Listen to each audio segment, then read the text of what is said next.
assunto. A economia brasileira cresceu 0,9% no terceiro trimestre desse ano, um pouco acima das expectativas, da média das expectativas, que era 0,8%. Isso acende um alerta para o Banco Central e para a política monetária. Confira na reportagem de Thaísa Medeiros. O resultado divulgado pelo IBGE mostra uma atividade econômica forte e resiliente. Os setores de indústria e serviços puxaram o desempenho do índice, com uma alta de quase 1%. O consumo das famílias também cresceu no período, incentivado por um ganho de renda acima da inflação e um desemprego baixo que também aumenta os salários. Parte da expansão foi puxada pelos gastos do governo, que também subiram. A força da economia brasileira pressiona o Banco Central para a próxima decisão sobre os juros ainda neste mês. Alas do mercado precificam uma alta de 1 ponto percentual na Selic durante a reunião do Copom, com a taxa atingindo 14% no ano que vem. A avaliação de economistas é que uma política fiscal expansionista, junto de uma subida na dívida pública e um forte crescimento econômico, devem gerar mais inflação. Além disso, também pesa a desvalorização do real frente ao dólar. Mesmo em queda nesta terça-feira, a moeda americana segue na casa dos R$6 e isso irá influenciar o rumo dos preços no curto prazo. O câmbio mantém a trajetória de escalada desde a semana passada, após o anúncio do pacote fiscal pela equipe econômica. Esse desempenho faz parte de uma crise de confiança entre o governo e o mercado financeiro, que não acredita em uma melhora nas contas públicas. Silvia, é super legítimo que muitos dos que nos acompanham pensem nesse exato momento o seguinte a respeito do que a gente está falando. Puxa vida, como vocês são perversos. Temos números positivos em relação ao crescimento da economia, temos números positivos em relação à situação do mercado de trabalho e vocês, em vez de comemorarem, soltarem rojões, estão lançando alertas. Você vê nisso uma perversão? Bom, esse é um alerta, né? Porque nós temos que pensar não só no momento, né, no passado e no presente, mas no futuro. Né? E nós sabemos que quando a gente cresce acima do potencial, basicamente, né, para a audiência, o que é isso? Né? A gente sempre tenta medir a capacidade de crescimento da economia brasileira, que é gerado pelo aumento do investimento e da produtividade, eficiência da economia. E é muito importante a gente aumentar essa capacidade produtiva, porque a gente pode crescer sim, ter números mais próximos de 3% e sem gerar inflação, sem gerar ruídos e efeitos negativos, né, no médio e longo prazo, como agora com a subida de juros. Então, basicamente é isso, a gente percebe que há diversos indicadores na economia brasileira que mostram um desequilíbrio desse crescimento. Eu acho que é importante também mencionar por que no ano passado, né, números positivos, né, o PIB cresceu 3,2% e não havia tanto essa preocupação como está tendo agora. Porque no ano passado, a composição do crescimento foi muito diferente, William. Acho que isso que a gente tem que ressaltar. O ano passado, setores como a agropecuária, a indústria extrativa, setores que são muito produtivos, eles são muito positivos para a economia, muito a demanda externa, menos a demanda doméstica. Então, hoje, nós temos uma economia muito puxada pela demanda doméstica, pelo consumo. E nós vimos os números de consumo crescendo muito acima do PIB. Esse é um sinal de que a economia ela não tem condições, né, de gerar essa manutenção desse crescimento, até porque, né, se vamos continuar nesse ritmo, a inflação vai continuar aumentando mais ainda. E no fim do dia, quem perde com a inflação são os próprios consumidores, principalmente as pessoas de mais baixa renda. Então, nesse sentido, é como se a gente tivesse uma notícia positiva, mas uma notícia negativa para o futuro. É isso. Silvia, um ponto que me chamou a atenção hoje, o IBGE, além de ter dado o resultado do terceiro trimestre, fez várias revisões, revisão inclusive do crescimento do ano passado, que a Silvia acabou de citar. Era de 2,9, melhorou para 3,2. Fez outras revisões que me chamaram muito a atenção. O crescimento do gasto do governo, do consumo do governo no ano passado, saiu de 1,7 para 3,8. No começo do ano, saiu de 2% para 4%. Agora diminuiu um pouco, mas ainda assim continua sendo um crescimento, quando você faz o analisado, muito alto. E aí, você falando sobre a composição do PIB, o quanto que essa revisão revela, Silvia, desse risco do gasto fiscal ser estímulo inflacionário e, portanto, de mais desequilíbrio? Bom, Thaís, o governo, né, quando ele aumenta seus gastos, tem esse gasto direto, que a gente diz que é próprio funcionamento da máquina pública, né, que está mostrando um crescimento bem mais forte, né, do que nos anos anteriores, né, o ano passado essa revisão muito forte, até difícil de entender, tanta revisão foi grande, né, e as outras contas ficaram muito próximas, né, do lado da demanda, mas de qualquer forma, né, eu acho que o papel do Estado, através não só, né, do seu consumo, né, que aparece lá no PIB, há todo esse efeito indireto através das transferências, né? Então, isso é muito importante.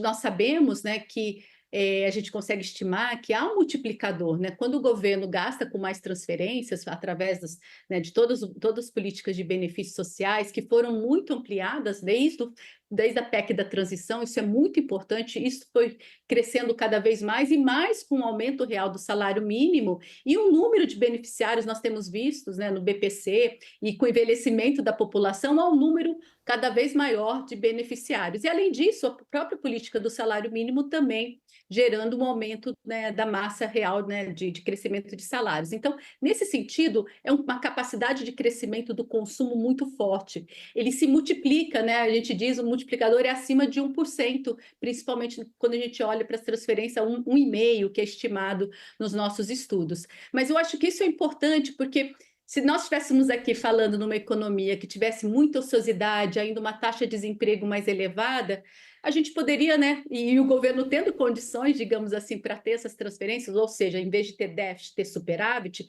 o efeito negativo sobre a economia seria muito mais lá na frente, né?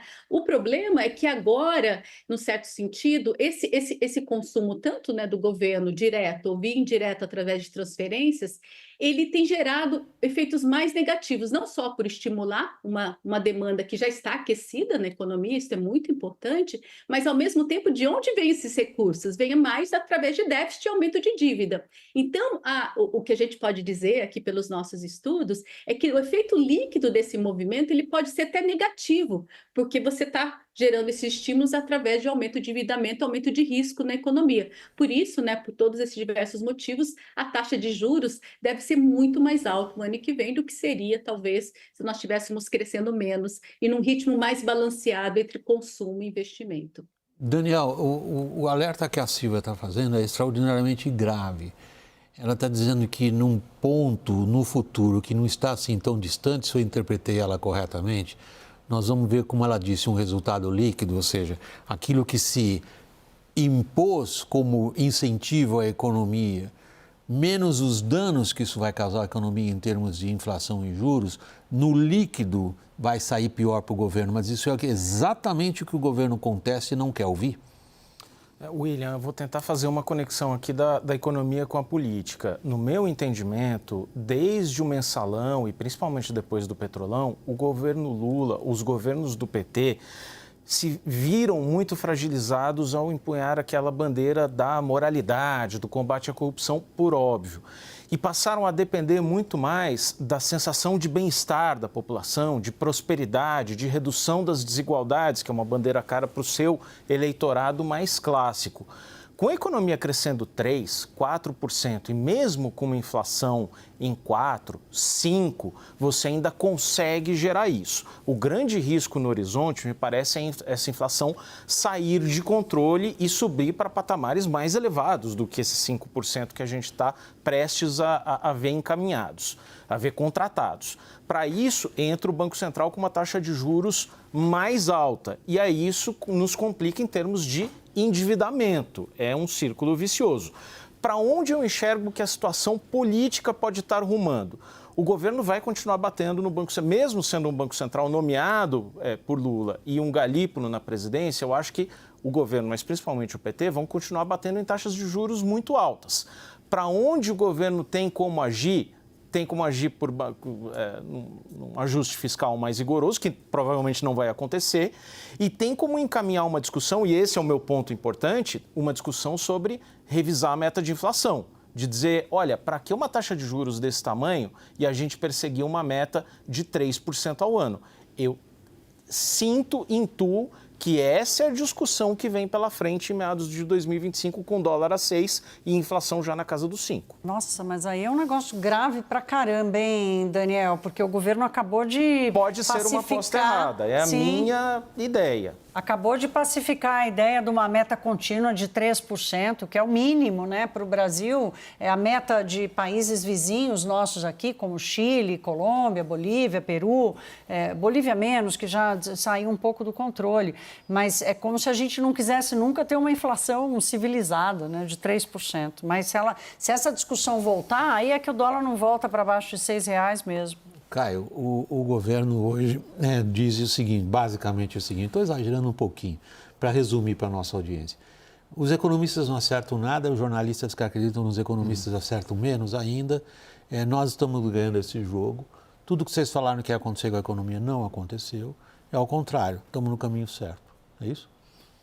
William, eu digo que majoritariamente sim, o governo caminha nesse sentido. Acho que o Lula, eu sempre falo isso aqui, ganhou 5 eleições, direto ou indiretamente, e tem uma forma que ele acha que é a fórmula correta para ganhar a eleição. Então, intuitivamente, ele prefere apostar num PIB crescendo como está crescendo, ainda que de maneira artificial e não estruturada, mas que continue e chegue assim em 26, do que atender a uma agenda que ele considera que pode tirar eleitores dele. Por isso que, na minha percepção, ele vai nesse caminho a contragosto da equipe econômica, que acaba sendo minoritária no debate interno do governo. Silvia, deixa eu colocar um pouco dos horizontes em função da análise que você nos forneceu. Se a gente olha para o horizonte agora, próximo, mais próximo possível, 2025. 2024, na verdade, acabou, a gente viu um pouco o debate político aí sobre orçamento e emendas, mas os olhos de todos já estão para próximo semestre. O que você antevê? Bom, eu acho que tem um aspecto importante, né? Nós estamos falando que a economia brasileira, pelo menos no início, né, de 25, deve se beneficiar de uma agricultura, né, uma pecuária crescendo bem, tá, William? Isso é importante porque tem, né, quando a gente olha o agronegócio como um todo, tem 25% do PIB brasileiro. Quando a gente inclui o setor extrativo, né, hoje o Brasil é um setor, parte da economia, né, depende muito de commodities, e esse ano em particular foi um ano até ruim, né? A produção ficou meio estagnada, da extrativa está indo pior, mas a perspectiva para 25 e 26 é de uma melhora da indústria extrativa. Então, o setor de commodities deve dar um resultado mais positivo e ele é mais concentrado no início do ano. E o efeito da política monetária tem seus lags, né? Podemos chegar aí, né, 13%, 14% já em meados de 2015, rapidamente, né? Início de 2015.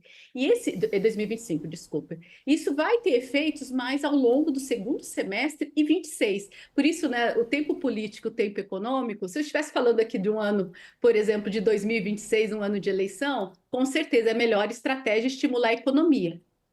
No entanto, o que a minha preocupação é que a gente vai ter mais inflação, a gente vai ter mais juros e a economia vai desacelerar. Então, manter esse crescimento alto vai ser praticamente impossível, né? Tem um custo muito alto, investimentos vão deixar de serem feitos e vários setores, né? A gente tem que lembrar que o ciclo do crédito foi muito positivo agora, o ciclo do crédito ajudou a estimular a economia. No entanto, agora, né, as famílias estão endividadas, a inadimplência vai aumentar, então vai ter um efeito negativo, digamos assim, desse excesso de endividamento das famílias que vai impactar. E o governo vai tentar, claro, sempre alguma medida para tentar aliviar isso, mas não tem espaço fiscal. Então, é muito difícil entender até a lógica, né, desse estímulo tão forte da economia no início de governo. Seria muito mais razoável, mas no final de governo.